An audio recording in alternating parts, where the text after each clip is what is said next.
G'day, welcome back. I'd especially like to welcome my new subscribers, and I hope you enjoy the content of my channel. If you missed part 7 of my Webster engine build, there's a link up there now, go watch that first, then come back and watch this one. Now before we get on with this, I was cleaning up my desk the other day and I found this sticker here. That's by a guy that calls himself Rusty Inventions. By his accent I'd say he's South African, Rhodesian maybe, but I think South African. So go and check his channel out. He gets into the same sort of stuff I get into. Go and have a look and support him. He hasn't got a mountain of subscribers, so you can probably do with a few more views. Alrighty, so let's head over to the bench and see what I'm going to do in this video, because there's still a bit to do yet over there. Alrighty, so while you guys weren't looking, I fitted up these two oilers up here mainly for my to take the thumbnail for the last video, so it looked a little more complete. Now, some shit. Before I do anything else, I'm going to have a bloody clean up here, because I just got stuff on one of these bench to the other. Once again, I've always been a messy bastard. My former business partner once said to me, "Why don't you clean your desk up?" And my standard reply was, "A clean, tidy desk is the sign of a sick, idle mind." But, you know, there's always that. Alrighty, so one of the things I've got to make is an exhaust, which sticks out here. Now, I bought this bit of brass tube to make an exhaust out of, and it's got a very thin wall. So I'll machine up a bit of 5/16 round that I can push up inside there. Might even attempt to silver solder it in there. See how we go. We'll make up the exhaust for it.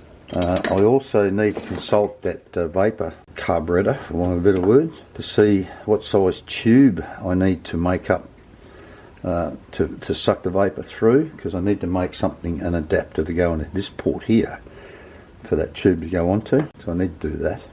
I need to fit the points up here. I need to make the tank up yet. Now I did order a big, what's the name of it? I forgot the name of it. I'll put it up here when I figure it out. But a big carbide tipped drill to try and make the end caps for that, because I want to drill in relatively flat, and I don't have any trepanning tools. So if I can get in most of the way and then just finish it off with a boring bar, that will make life a lot easier. So when that gets here, I'll have a crack at that.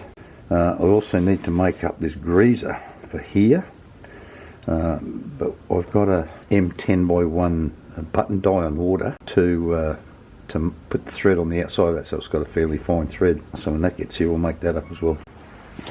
But anyway, we're getting there. It's nearly there. So we'll see how much we can get done this week. We might be able to get finished, maybe not. Actually, probably not. But anyway, we'll see how we go. Alrighty, decided I had enough of the bullshit going on with this thing, so I decided I would sort this out once and for all. Now you can see that's sitting on 0 there, or bounce around. What's going on there? 0, 89, 90, 95. If I come over this one, it'll go to 90, right? So I don't know what the difference is there. Come over here, 90. So I had to pack out the bottom of this. What have we got there? 4 layers of 30. I was at 1.2 millimeters. That's ridiculous. Until I got that, I was getting tempted to actually, hang on, move this camera, pull all the head off, and up in here drill and tap 2 threads in there and 1 here on each side. So I put some jacking screws in there to try and jack it out. But got it to where I want it to be now, so hopefully that's all honky-dory, so I'm going to worry about that anymore. Alrighty, so now I've got that clean up and a bit of maintenance out of the way. Also fixed my bloody belt sander while I was out. It's been stuck for weeks and needed a bit of attention. So I fixed that while I was stuffing around waiting for that M10x1 button die to get in. It's here now, so we'll make this. It'll be a little bit bigger than this. This is only got a 5/16 thread on. This is going to end up with an M10. So that's like an 8mm thread versus an M10 thread. But I think I'll make the cap first, so that I can check the male thread when I cut it with a button die. Righto, so how long is this thread? It's only 8mm long. This is actually about a 1/2 inch hexagon, so I'm just going to turn it round about, say 7mm. Clean that up. There we did. Let's make a spring pass.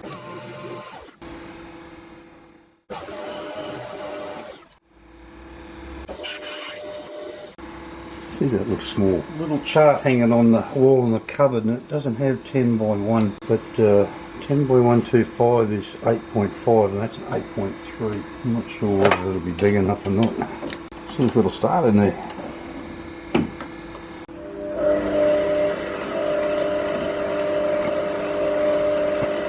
No, I don't want to start in there. I'll come back to you. Should have consulted Mr. Google from the get-go. The correct size for 10.1 is 9mm.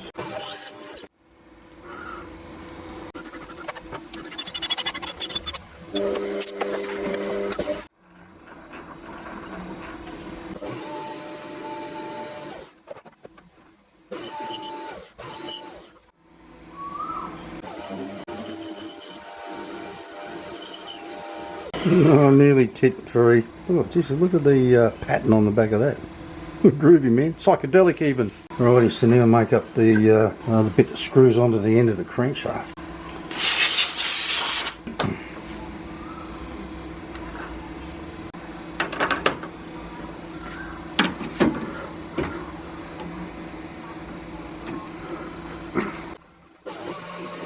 I'm a bit torn as to how to go about this because it's not very long. I'm going to have to turn it around to this end first, I suppose, and then just wrap some aluminium can or something around that thread to hold it while I do this end. I think that might be the go. Oh, only got 6mm worth of thread in that other part, so I might make that say 8 because there's a fair bit of taper in this button die.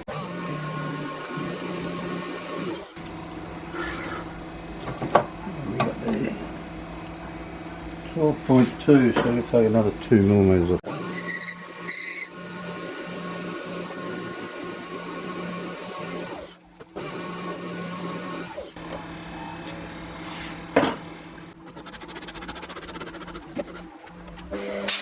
This was a different brand of the button dies I've been buying, and it's got leads on both ends, but one end's more than the other, so I'll run it back up there, the other end. Other side. Hey. Idiot. Bloody idiot. Alright.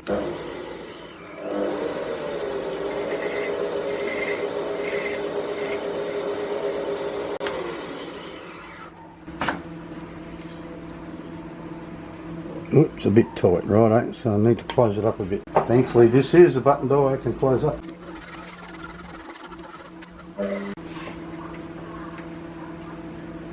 Oh, still bloody tight. But I think I might leave it like that, I think. Otherwise I'll end up too loose up this end. Oh yeah, so now I need to drill a hole up in there.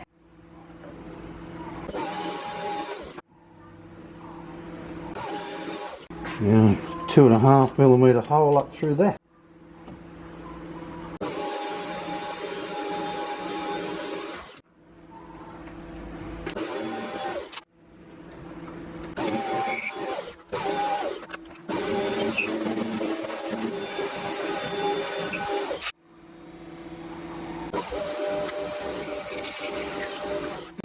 Alrighty, I'll get that set up in there and see what that, look, that just broke right off that little bit that was there, no problems at all. I'll get that set up in there and we'll come back to you. Alright, I'm going to turn that down to 4mm, so, but I won't be hacking into it like 1/2mm cuts like I did the other end.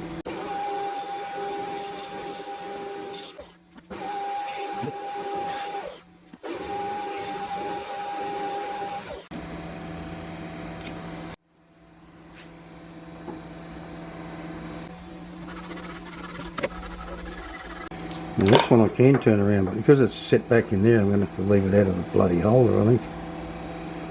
Do it like this. Yeah. Oh, gotta roger up again.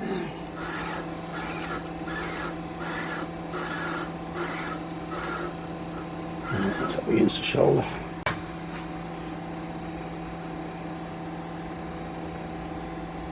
Alright, so a whole lot more thread.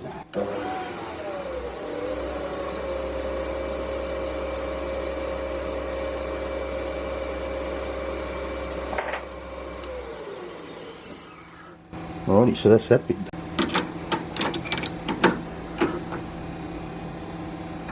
Sure little nut still fits on there.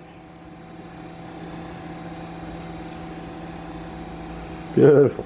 Right, it's another fiddly bit done.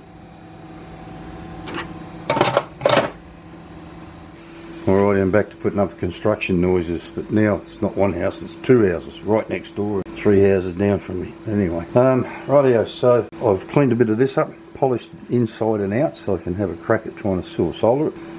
That is 6.95 or something on the inside. This is 8. I'll turn it down so it'll fit nicely inside there.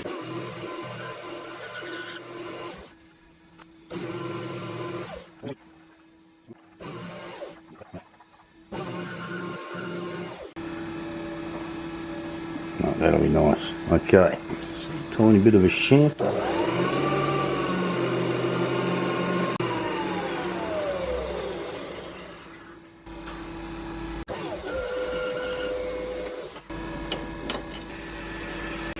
Calling for a 4.3mm hole, but I don't have a 4.3mm drill, so 4.5 it is.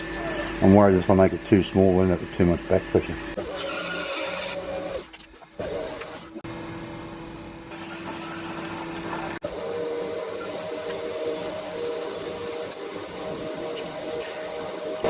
Didn't go all the way through with the drill.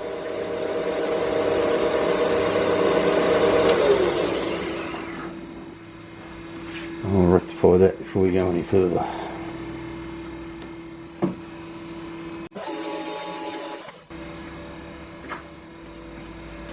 Alrighty, so I need this end to be a fairly nice fit in there, like a press fit with maybe a little, well, interference fit with a bit of Loctite on it.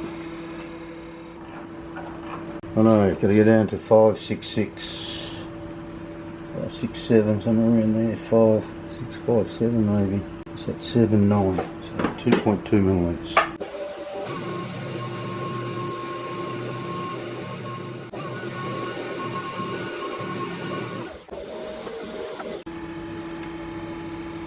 I reckon that's that's a fairly tight fit. Now I might just polish it up, just hit it with a file maybe. I think that's got it. Alrighty. So next up we'll do something about trying to solder that into that bit of tube. Alright, so I've fluxed this with this silver solder flux that I've had in the cupboard forever and a day. It's all dry, that stuff, so you've got to mix it up with a bit of water. I've fluxed it inside and out, left a little gap around there. I've had all the time tracking down silver solder in this country, and I'm just not entirely sure. I've had this a long time now, I don't remember exactly what it was, but we'll see how we go.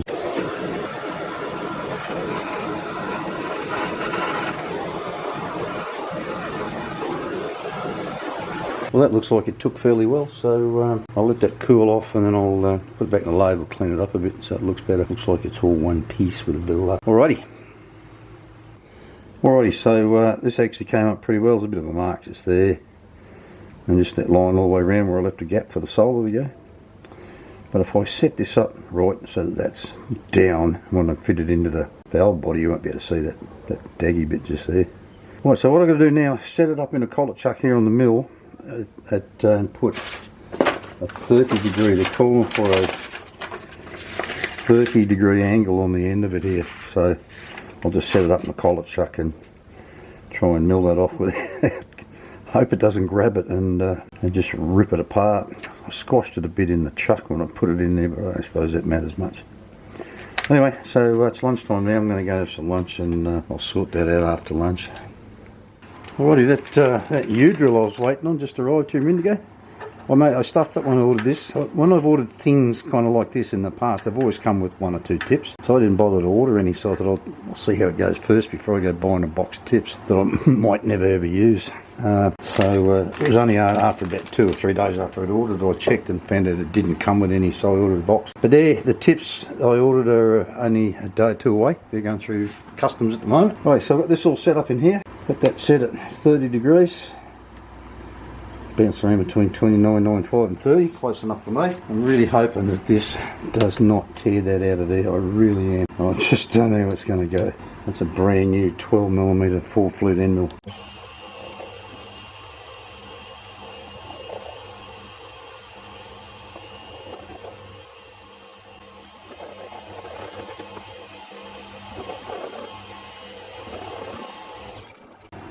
Well, I've got to say, I'm really glad that that didn't grab that and tie it in a knot, because like I said, it's pretty thin, this bit of tube.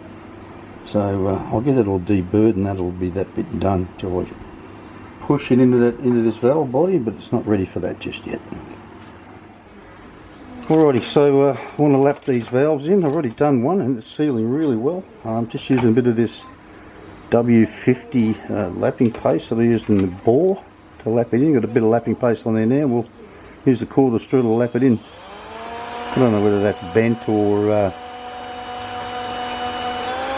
it's just in crooked in the chuck, but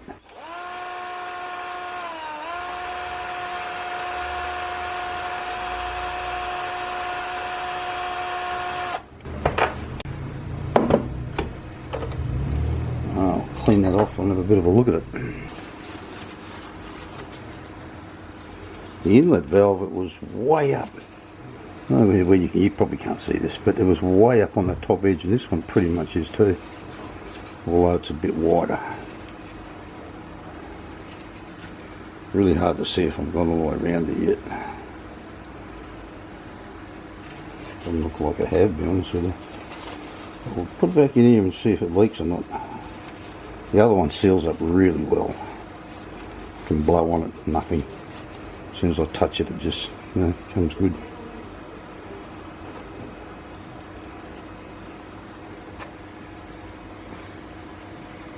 No, this one's still leaking. So it'll take a bit more. I'll bring you back later, we'll finish doing that. This one might be bent. I don't know, I gave you a close-up of what I did with these circlips on the top here. But I them up so that sits. You see much of my big fingers in the way anyway. And this tiny bloody circlip. It just sits down in there, not easy to fit. Clip it into place. And then it's retained in that little groove. Alright, the bloody jackhammers are started again. Alrighty, so I made a little bit of video before and it's just went to download, it's not there. But this seals up well now, I got it right. You can't see it now, I've got the valve in, but this hole that comes in from the side here is really close to the outer edge, but it seals well now. So that's a good thing.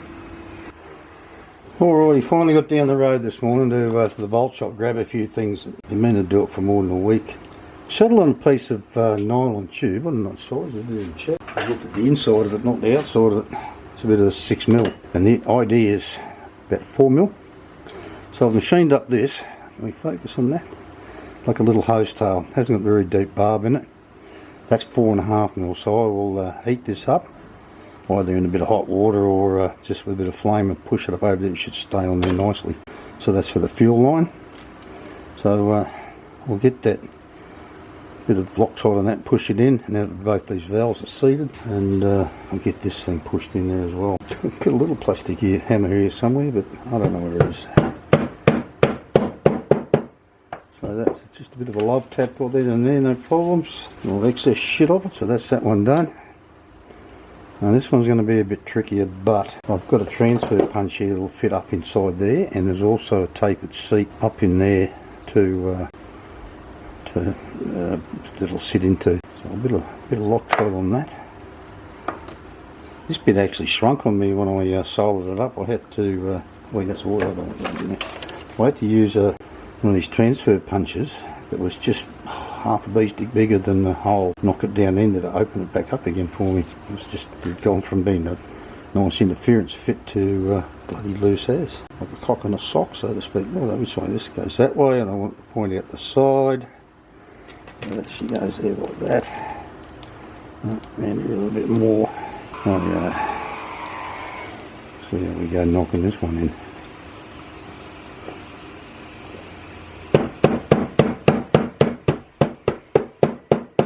No problemo. Is that right? Yeah, it's the right way around.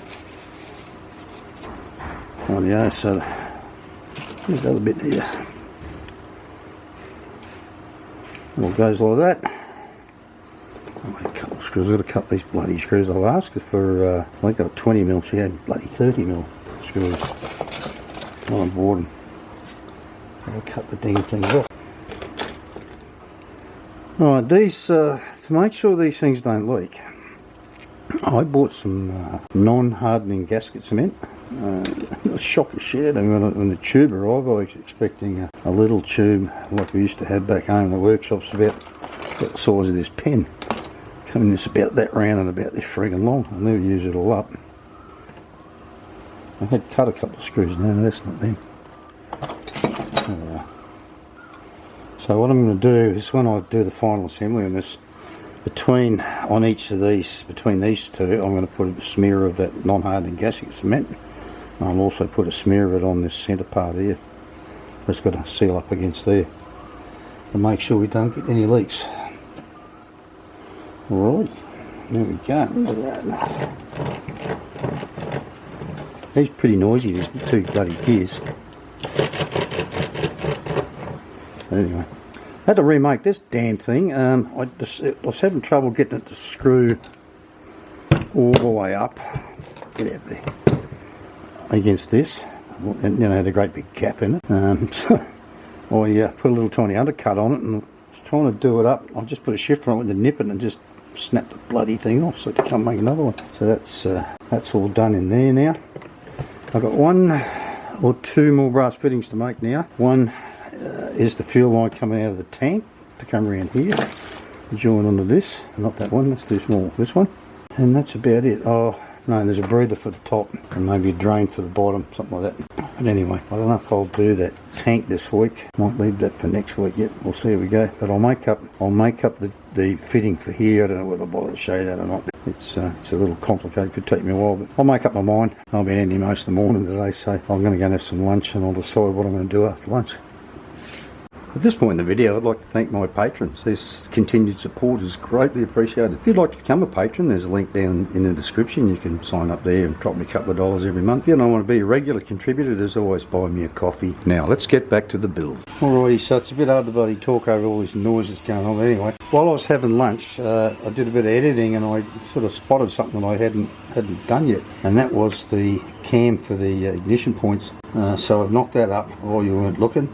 I got a little bit over enthusiastic when I was trying to touch off here and took a chunk out of it. It's got to have a flat 9.5mm wide on it. I don't really have the wherewithal to work out how much that to go down to work that to get that, so I'll just sort of go at this until I get what I want.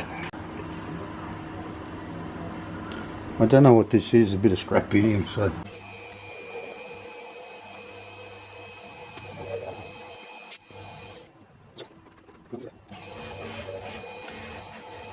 I thought the noise was bad when it was up, 3 or 4 hours up the road. Having it right next door was twice as bad.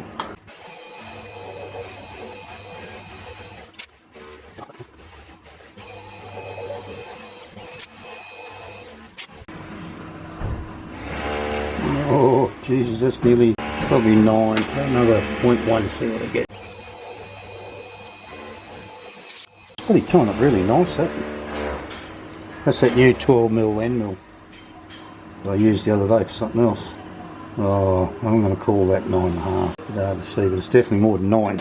Anyway, so I've flipped that over and then put some parallels in there and drill and tap a hole in there, but I won't bore you with that.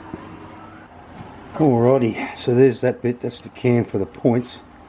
I had a hard time finding a set of points here, and these I thought from memory were small. I fitted literally hundreds and hundreds of these. When I worked at the Honda dealership, when I finished my apprenticeship there, and then I ended up workshop manager, literally hundreds, all the early Civics and Honda Accords and all the other little Hondas all took those points out of a Hitachi distributor. But they're pretty big and they take up a lot of bloody room there. I might end up having to mount them up this way instead of down under here, because if I mount them under there, there's, I don't know, not much room for screws and things. So I might have to go around this way. I might have been better off chasing a set of points for a motorbike. In fact, before I go setting them up on there, I might even go down to one of the big bike spare parts places down on the highway and just see what they've got in the ignition points and see if they've got something a bit smaller that would be better suited to that. Well, I reckon this is probably about all I've got bloody time for this week, to be honest with you. Still haven't got the bits for that U-drill yet, so I can't make the tank up. And I think I'll leave the couple of brass fittings that go in that tank until I've made the tank. Might be a better idea, I think. So we might call that a wrap for this week. It's actually looking pretty good, I think, at this point. So So really all I've got to do now is, I picked up the screw for here, that's why I'm going to do that yet. Put a taper on the end of a 3mm screw, M3 screw. Make the tank, fit the points, the condenser. Find somewhere to fit the ignition coil. I reckon as good a place as any for that.